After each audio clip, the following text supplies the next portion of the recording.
ပြီးတတိယအကြောင်းပြောလိုက်အောင်နောက်တဲ့ဒီသားလေးရောင်းနေပြောလိုက်အောင်သိချစ်တဲ့အကြောင်းများကိုလည်းပြောလိုက်အောင်အကြောင်းရင်းမဲ့လမ်းခွဲအကြောင်းပြောလိုက်အောင်ထားသွားပြီးတတိယအကြောင်းပြောလိုက်အောင်နောက်တဲ့ဒီသားလေးရောင်းနေပြောလိုက်အောင်သုံးမရတဲ့ပေါင်းတွေနဲ့မျောလိုက်အောင်စောချိုးမရှိတဲ့ပေါက်ပြတွေမင်းပြောလိုက်အောင်ငါနောက်ကျောကိုထားနေဖို့အချင်းမရတာဘယ်လိုမျိုးလဲ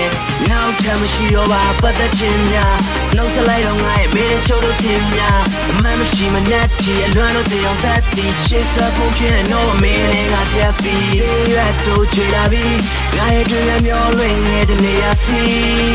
မင်းထားခဲ့တဲ့နေရာဒီတပိုင်းတစားအလွမ်းများနဲ့ငါသိပါပြီ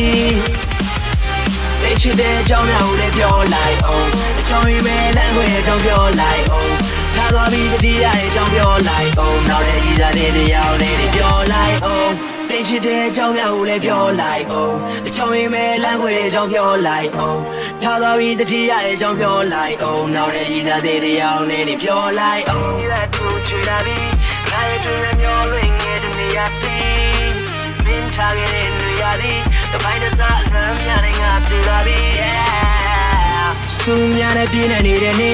စီဖန်ဆုပ်ထားခဲ့ပြီးတော့ငါချစ်တဲ့ရာတွင်တီမေတော့ဘာဘုံငါဘဝရောက်စင်မရှိကြွယ်ပြချာနာလုံးနဲ့မင်းနဲ့ငါစီအိုက်ချင်းမညီမစင်တော့ရဲ့တွေ့မိနေတယ်အကြည့်ချက်တို့အားလုံးချင်းနဲ့မှတဲ့မုံမေကိုခံမလွယ်ပေမဲ့တလောင်းနဲ့ဆုံးတက်လိုက်တာဟာဖြေပဲ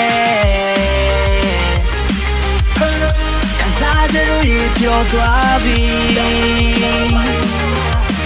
မင်းမဆုံးမနဲ့ချစ်ခဲ့မိရဲ့မာကြီးနေဝေးဆုံးငါထွက်သွားပြီ